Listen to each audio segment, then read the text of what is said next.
Hello. So, it's got to Wednesday, which I know is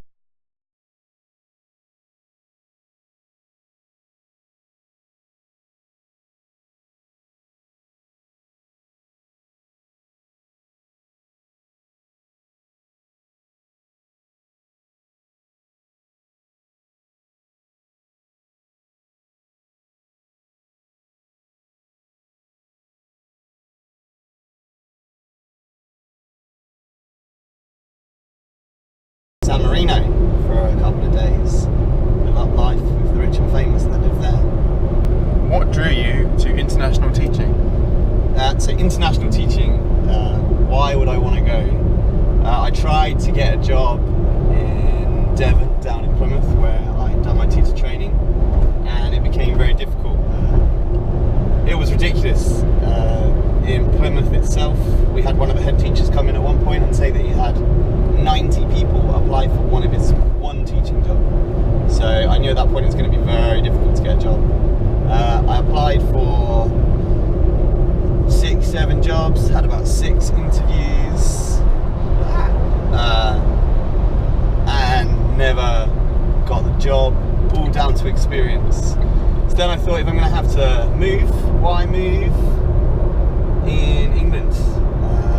It's expensive. So I went went onto the wonderful TES website, and they have loads of international jobs. I applied for about 5. I had loads of schools get back to me. I had the choice of Kiev or Egypt, and I chose Kiev, and it was really great fun. So why did you choose the places and the school that you went to? So Kiev, it's capital city, so I thought that would be more interesting. It's good to stay in the capital cities. You get a real feel of the country and the problems that it has. Kiev obviously was just after their revolution. If you've not seen the Winter on Fire documentary, I recommend it. It's very interesting. And it was very interesting to see in Kiev actually how patriotic they all were. And you get told off for speaking Russian, not Ukrainian. Where would you consider going? I've never really had many thoughts of where to go. Originally I thought I'd stay somewhere in Europe because it's close to family, and they'll be happy that they can come see me and I can go home. The second school, I'm going to Venezuela. I really wanted to go to South America. Who wouldn't? And is there anywhere you wouldn't go? Anywhere I wouldn't go? There are a few places. The Middle East. But yeah, I feel that it wouldn't be very good. And I want to settle down, I want to meet someone. And I don't feel a country like that is ever going to give me the opportunity right now to meet someone and settle down. What are the pros of being an international teacher? Pros, I'd have to say I was quite impressed with the ability to do professional development. In my last school I had a budget and I could use that to do whatever I wanted. So I managed to do a couple of courses, which is the main thing that you need to be able to do when you're teaching, is learn and develop. And I know my next school, they've said that whatever CPD I want to do, they will help fund it and pay for it and help me find something to do. So I think that's vitally important. Other pros, you get to meet so many amazing people from all over the world, and it just gives you so many more links around the world. I now know people from Canada, America, Australia, New Zealand that I would never have met working in the UK. Same question, but what are the cons? Cons, you are away from your family, home comforts. Like me.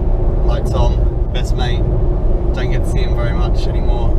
Don't get to go down the pub, have a few pints and a chat, the occasional conversation. Definitely think one of the cons would be that you had some pretty nice beer in Kiev. One of the cons? One of the pros. There was lots of nice beer in Kiev. have to see what Venezuela's like. What do you think are some of the differences and similarities of international teaching? Similarities, obviously, I've been in a British school and I'm going to a British school.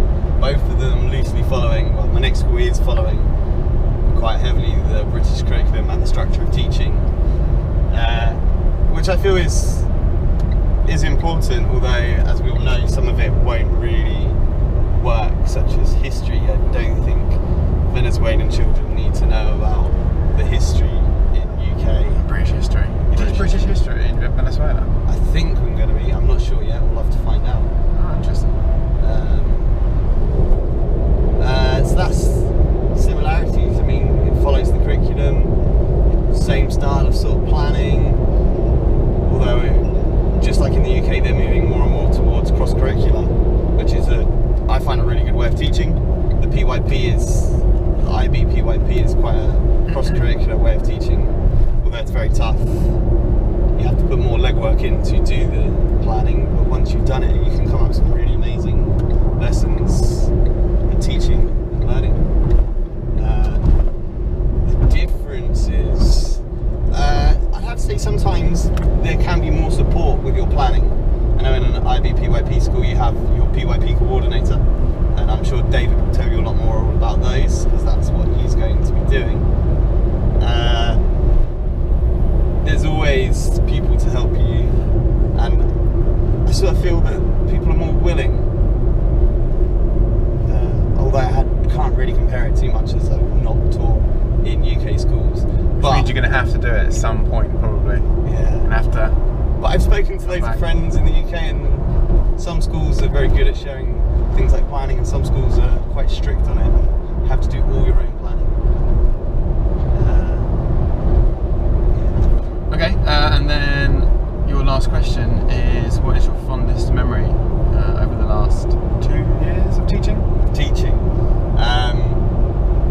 I'd have to say one of the toughest topics that I've had is we've had a maps topic for the past 2 years in year 1. It changed this year slightly, but the idea was learning all about towns and cities and the use of maps, and it was so hard and tough, but our final project was to create a city, and the children just got on really on board, and you could just see that they're learning and what they had understood and taken on board, the different forms of transport that before, at the beginning of the topic, they'd be like, they didn't even think about metros. A lot of these kids obviously don't use the metro very often, if at all, so it just doesn't come into their mind. Without teaching them that, yeah, actually people do use the metro and it is an important part of the city, they would never have thought about it and put it in their own city. Loads of other fondest memories, you know, just seeing children that don't speak English at the beginning of the year, especially in year 1, come with no English whatsoever. I had a boy this year, and his English, he'd never been in school, and he just didn't want to be there at the beginning of the year. By the end of the year, I could have a basic conversation with him, and he wanted to come to school, and that's the best thing, when you have children in your class that just want to come to school. Alright, I think that'll be it.